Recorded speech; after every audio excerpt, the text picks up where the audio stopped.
Pages then dig a bit deeper as to what this Friday and this weekend has in store for you. Front page of the People Daily, Treasury's new austerity measures to hit big shots. Yatani targets spending on foreign travel by ministers and top state officials. Benchmarking trips, training and media budget as reduced revenues and rising debt take toll on government. That's what is the lead story as far as your People Daily is concerned. Daily Nation's front page, alarm over return of Mungiki terror. Murderers and extortionist proscribed group chose the wrong place. President Kenyatta's village to creep back. Matiang'i, who was quickly dispatched to the area, apologized to residents and vowed to crush gang Mishuki style, quote unquote. The picture of him addressing the people right there is on the front page of the Daily Nation as well. And it's a story that you can get in details. On the Standard, it matters referendum or not. Our courts Punguza Mzigo hits dead end with 20 days to go. Passage by 24 counties looks remote with 38 county assemblies yet to consider it. And the threshold number, of course, we've seen there is 24. As of now, only Uasin Gishu has given it approval. Every other county it's been to has rejected it. So as the Standard says, things looking bleak, but still he has a couple of more days to go. Who knows what he'll pull out of the bag? It getting here was also quite a surprise when it got to be referenced through and, of course, read by the different county assemblies. Front page of the Star, Cohen, Sarah fights for cash and assets. Waweru asks court to release her because no evidence has been presented. That's what the Star's lead story is this morning. And finally, front page of the Business Daily, it's the same story about austerity measures. Treasury rejects SRC push for Mote and Kibaki pay cuts. So on one hand, talking about austerity, on the other, some money will still have to be paid, and of course, to the full amount due to President Mote and former President Kibaki as well. Those are the details that make each of the Daily's front pages now. So let's get into the big stories right now. My panel is ready to do this. Marcus and Nduta, let's look at austerity that we're talking about. For the maximum number of people in ministerial overseas delegations, 75% reduction on office furniture purchase budget, and 100% blanket ban on newspaper publicity and supplements on strategic plans as well. The thing is, this isn't new in terms of austerity measures. We've heard when our president was, I think, deputy prime minister, minister of finance, told government officials, you know what, we're spending too much on fuel, we're buying guzzlers, let's take things down to 2,000 cc's so that we can try and save costs when it comes to maintenance of vehicles. Well, we can still see the big 4x4s on the roads. So even after this circular was sent yesterday, do you think this will be followed to the letter? Let's start with Nduta, because we know they're used to certain trappings, they're used to a certain standard of living. Will they cut it down now? You're saying this is not the first time. And that wasn't even, that was the first time when the Prime Minister, then Deputy Prime Minister Kenyatta decided that we're going to reduce all these costs that we are spending. And then there was a circular in June again, this year, that told people almost the same things. Reduce this, drop that, and all that. But now this one seems to be a little bit bigger, a little more expansive as compared to the June one. But I don't know if the June one was ignored at that time. I'm not 100% sure about this particular plan being implemented. Right. Because there are so many contradictions even within the plan itself. Like the strategy is still as raw as it can be. For example, on one side you're telling the government officials to use internet calls. But on the other hand, there is a bill that is almost presented or was presented in Parliament about charging people who use platforms such as WhatsApp, creating groups and things like that. You're required to do some planning and to do all that. But on the other side, you're telling people now you can't be using your your usual methods of calling. You're going to use internet calls. Right. Publicity and advertisement. Stop usage of newspaper supplements. My question would be, is our internet penetration so high that even the most basic person in the village would be able to get website? Exactly. Third, ministries' websites, they are one of the most difficult places to use. Like in terms of user friendliness, I think they deserve a negative one. Because most of the time, even the most basic information, frequently asked questions, either it's not there or it's not complete. Right. So you're just there trying to figure out, so how am I going to use this particular platform? And then now everything moves from a usual newspaper onto the website. We have that as well. Foreign travel also being brought into sharp focus right there. Restriction on use of government transport. No officer should use government transport outside of the official working hours and during weekends unless authorized by the accounting officer. We've seen the delegations that go out on various missions. Yes. Now it's supposed to be cut down to a total of 4. Are we going to comply with this time around? Because even the hangers-on know if Marcus is accounting officer, is a PS or head of the parastatal, I better have my passport ready. We travel a lot this year. Oh yeah, the thing about, the unfortunate thing about being Kenyan is you have your heart broken so many times that you're skeptical about anything that ever comes up, ever. And as Nduta says, I mean, this is something that has been raised repeatedly, as you implied as well. This isn't the first time that we're seeing such a headline, such a statement, such a policy paper being circulated. And the thing is that we often have a lot of these happen. We have fantastic policies in place, in theory, as a nation. Very many wonderful systems, policies, things that are just gathering dust on shelves. Our issue isn't that we have been spending a lot. Our issue is that we already know what policies have been in place. We just don't enforce them. For example, restriction on use of government transport. Fantastic. It won't be done unless authorized by the accounting officer in writing. How do I verify that? Right. So when it comes to the enforcement, we still have an issue. Yes. So at the end of, let's say this next year, Yes. when you ask the president, okay, Yes. fine, did you guys save? Yes. How does he show that he actually How enforced do we this? prove it? How do we show it? I love the principle, I do. I'm not taking that away from them. But how then? Because we've seen this several times before. We still see the 4x4s on the road. In fact, now it's a 4x4 and the convoy and the wife has and the husband has and so has. The children as well.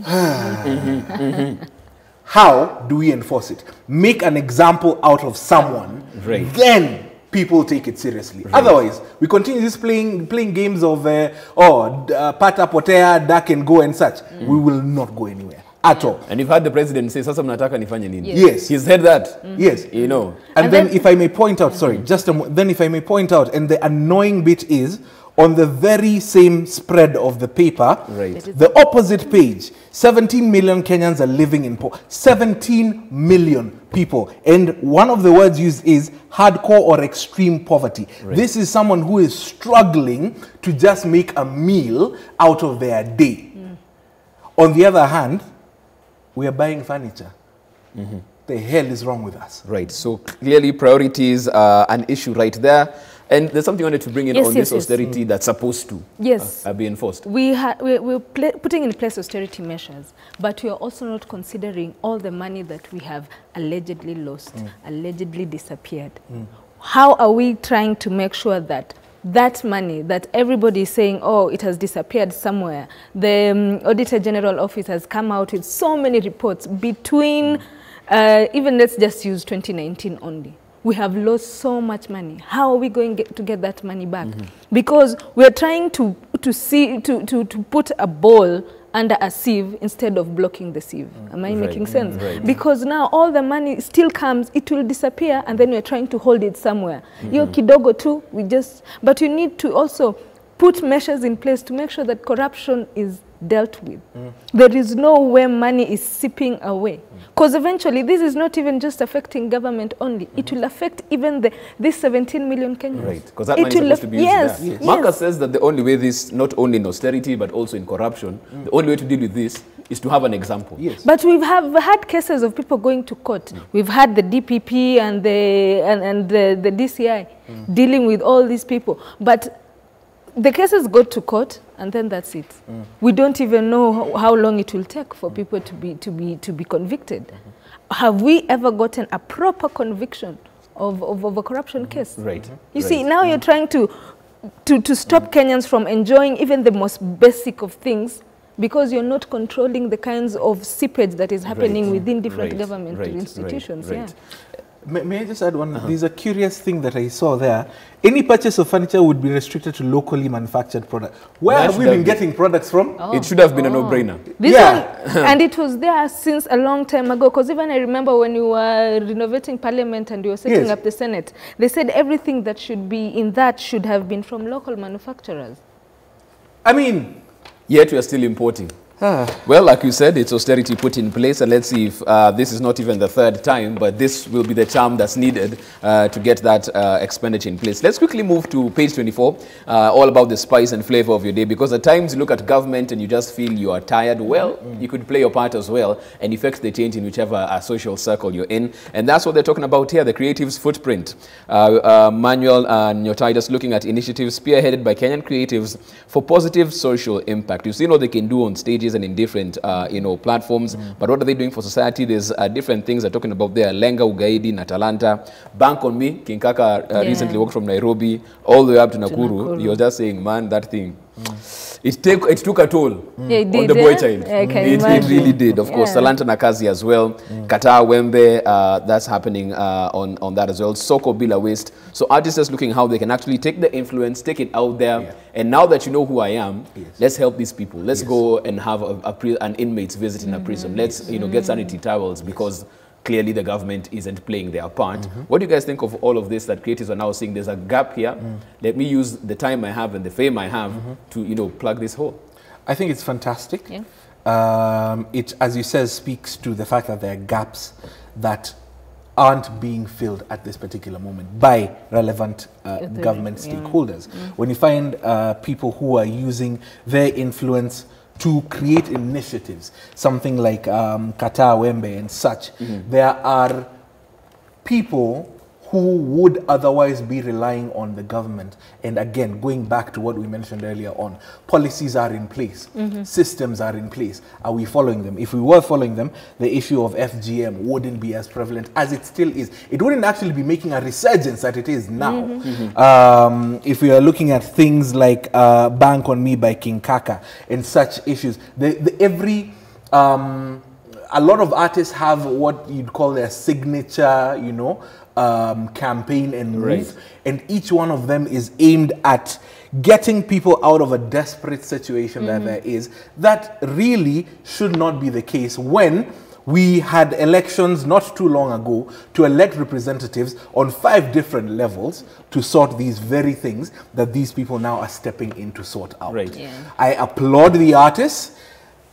I would love it if it would be a case where they are amping up what the government is doing. Unfortunately, at this particular point, that isn't the case. Here we are, artists realizing that if you wait and omba serikali, you do that for a long time. Which is true. And I'm glad they are all taking these initiatives and making a difference in the community. And they're so diverse. Like if you look at the population of Kenyans and you look at the youth, you'd probably think they all have the same problems, but they, besides those same problems, they also have additional ones. For example, Uzesio Uchawi at the coast in Mombasa. Now, old people are being killed because they are accused of witchcraft. And this guy decided, no, we can't be doing this. The elderly are an important part of the society, so they're trying to save them as well. And then Bank on Me. Bank on Me is a very, very dear project for me as well, because menstrual health is such a problem in this country. As Marcus has said, we have policies, we have all that, but sometimes there's something that is missing within the again, it's the enforcement implementation. We have all these good laws and policies, but that's where they end on paper. In theory, we score 100 out of 100. Yes, practical. Paper 2. I mean, and it's really a sad story there, but we applaud everyone who plays their part and sees what they can do. So instead of ombaing serikali, you're ombaing serikali as you do what you can do. You can get plenty more of those stories in your People Daily. Quickly, because of time, we move on to the Standard. In the Standard, let's jump straight into the Pulse right there. This was a story that we had yesterday, rather last week, when we spoke about the FEMCs. They've taken a similar angle, but different talents that they're talking about. Sound of the new sirens. The old is gone, the new has come. With most of the past years, top female TV anchors moving on. They're looking at the new faces of TV, looking at the leading ladies as far as the small screen is concerned. For you and boy right there. Grace Kuria. We have our very own Sharon Nganga as well in there. Are we having a resurgence of the girl child taking over different sectors, or what's going on? This is the second in a row. They did that last week with the FEMCs. Yes, the FEMCs. With the female television anchors. I don't think it's a resurgence. I think it's just girls taking over what they should have. Like it's just placing them where they needed to be. So it's not really a resurgence. It's just making sure that besides the usual faces we're used to, these are the new people who are coming on board and they deserve this space. And as usual, I have a problem with news sirens.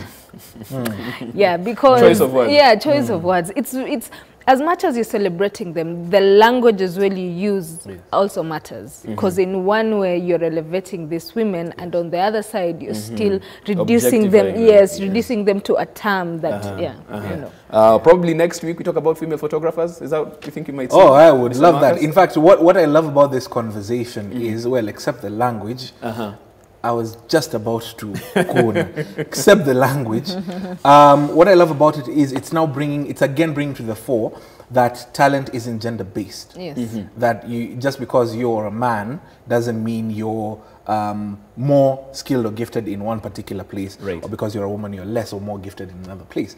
I love that aspect of the conversation because then it brings this to the fore. The next level I feel of this conversation now will become the matter of, because yes, we've highlighted the faces, we've shown that, hey, son, I'm from a side of Kenya. We know.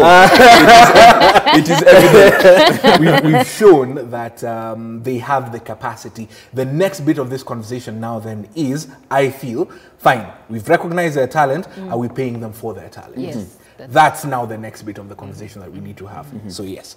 Okay, fantastic Also, stuff. Let's see how that plays out as well. just the payment of the talent, it also talks about the working situation. This is How true. yeah, how good is your working place? How healthy is it?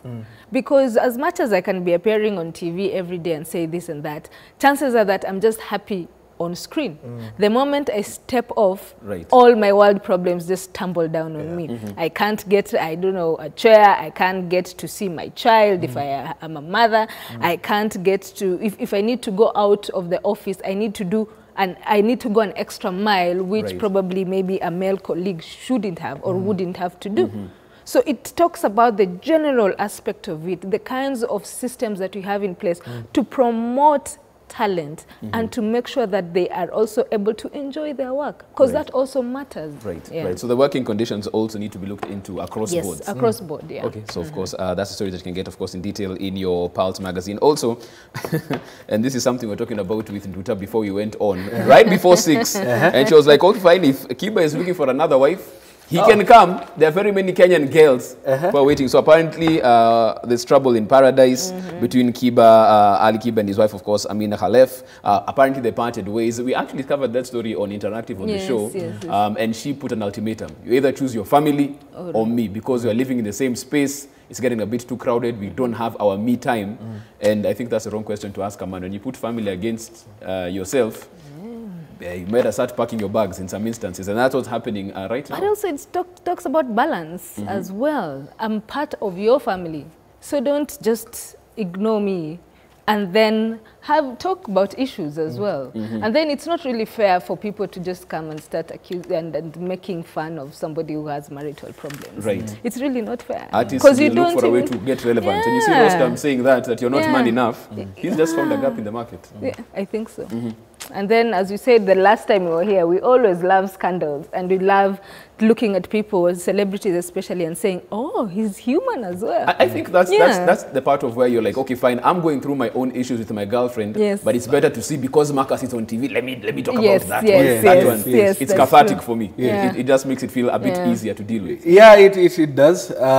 This, I have no authority to speak over at all. I will not even touch it, not even with a 6-foot pole. Yeah, that is all I will say. Okay, let's move on. Something you could talk about, because this is the second time we'll be talking about this since we started this show. 4 ways to get back to work after a long period of unemployment. They're talking about relearning your skills, refreshing yourself as to what the market is all about, accessing different opportunities, and most importantly, being realistic. I'm sure in our circles, whether it's a family member or a friend, we know guys who have the papers, maybe it was a retrenchment, or they wanted to try went to business, didn't work, and they stay for quite a while without work. Yeah. And getting back in is quite the hurdle. Are there any, okay, because I know you, Marcus, you're the man who wakes up and you do your own thing. Yeah. But what would you give advice in terms of people trying to get back into the market, even if it was, for example, in your industry, photography? Yeah. I know it will be tough to hear. I know. And I know it because I have heard it and I had to deploy that same strategy myself as well. But at a certain point in time, the thing about us as humans, fundamentally, is we know that there is a certain worth that we have. And so if someone makes an offer to me and puts it at a level that is below what I deem to be mine, I am inclined to reject it. Yeah? And it happens naturally. I have either a master's degree or I have 7 or 6 years worth of experience in this field. I was earning this much before whatever happened, which is a case that is happening now. Every day currently in the papers we are seeing retrenchment, people being told you have an option of early retirement, forcefully being, because people are in dire straits and times are tough. And after such a time, the reality but unfortunate thing is you would need to really just start from the ground up again. Right. And if it means that you're taking a position / a salary that is less than what you pictured, it would be up to you to decide whether it's a risk worth taking or in terms of waiting for a better offer, so to speak, or start off with what you have and keep moving. I am a proponent of just start moving. Right. Just start moving. Mungu atakupata njiani. Right. Right. So get in motion. Yes. That promotion, whatever, the better job opportunity will find you there. Yes. And that's the thing, because we're talking about a scenario where, Nduta, you are a sub-editor, but now you're being told, start in the back room, just go through the stories and give somebody else to write.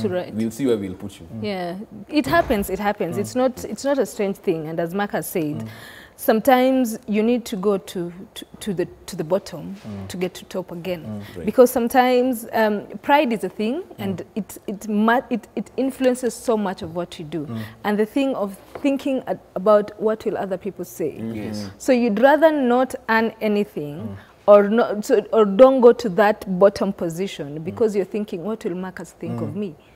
And then Marcus also has his problems, because maybe he's at the topmost position, but he's earning a salary the same level as I am. But he does not want you to know that. So pride comes in so many ways. And having to think beyond that, having to look deep within you, introspection, and you see, does it matter what he thinks, or does it matter that I am able to provide for myself? Put food on the table. Make sure I show up to work every other time. Because along the way, and it is a constant thing, when people become unemployed or when they have misfortunes, those people you're hanging out with, the people you used to call friends, the people you used to go out with, some of them will disappear. You'll probably end up with one person, or you'll end up just only with your family. So sometimes reevaluating your friendship, reevaluating your priorities in life is very important when it comes to dealing with the long period of unemployment. Fantastic. Might I add just one more thing? The thing about also just starting off is that there's a mental issue at play as well. And by that I mean, sitting in the house trying to figure out your next step can play a number on your brain. It can play a very horrible number on your brain, because it then, in addition to the fact that your sense of self-worth is at play at this particular point, there is just the fact that you are sitting, and there's that old saying, idle mind and the devil's workshop. Yes. So just that action alone of starting to move does something to your psyche that also very likely, and I've experienced this for myself, accelerates the route back into towards where you are, where you want to be again. Yes. Okay, and of course, like you said, and I think it's you've both underscored it perfectly, it's also a very mental game. Even as you're trying to rescale and apply for all of these jobs, making sure mentally you're in the right frame of mind will do worlds of a difference in terms of getting that opportunity.